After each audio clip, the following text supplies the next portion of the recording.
MSc വിദ്യാർത്ഥി Najeeb അഹമ്മദിനെ ABVP പ്രവർത്തകരുമായുള്ള സംഘർഷത്തിന് തൊട്ടു പിന്നാലെ കാണാതായി 11 ദിവസമാകുമ്പോഴും പോലീസ് അന്വേഷണത്തിൽ വഴിത്തിരിവുണ്ടായിട്ടില്ല. ഈ സാഹചര്യത്തിലാണ് ക്യാമ്പസിനകത്തെ വിദ്യാർത്ഥി പ്രതിഷേധം തെരുവിലേക്ക് വ്യാപിച്ചത്. ഡൽഹി സർവകലാശാല, ജാമിയ മിലിയ, അലിഗഡ് സർവകലാശാല എന്നിവിടങ്ങളിലെ വിദ്യാർത്ഥികളെ നിർത്തി വൻ പ്രക്ഷോഭ പരിപാടികൾക്കാണ് രൂപം നൽകിയിരിക്കുന്നത്.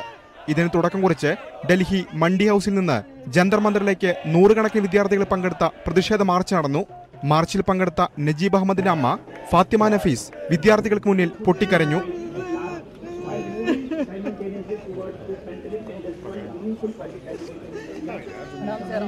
പോലീസ് നടത്തുന്ന അന്വേഷണത്തിൽ വിശ്വാസമില്ലെന്ന് രാഷ്ട്രപതിയെ നേരിൽ കണ്ടറിയിച്ചതായി വിദ്യാർത്ഥികൾക്ക് ഐക്യദാർഢ്യം പ്രഖ്യാപിക്കാനെത്തിയ CPM general secretary Sitaram Yechury പറഞ്ഞു. We have no faith in this government that they are going to bring out the truth.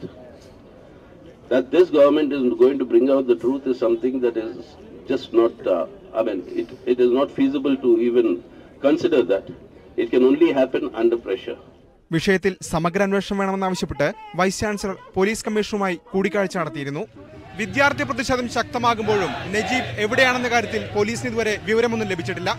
നജീബിനെ കണ്ടെത്തുന്നവരെ പ്രതിഷേധം തുടരാനാണ് വിദ്യാർത്ഥികളുടെ തീരുമാനം. ക്യാമറമാൻ ബിനു ബസിനൊപ്പം ER രാകേഷ്, ന്യൂസ് 18, ഡൽഹി.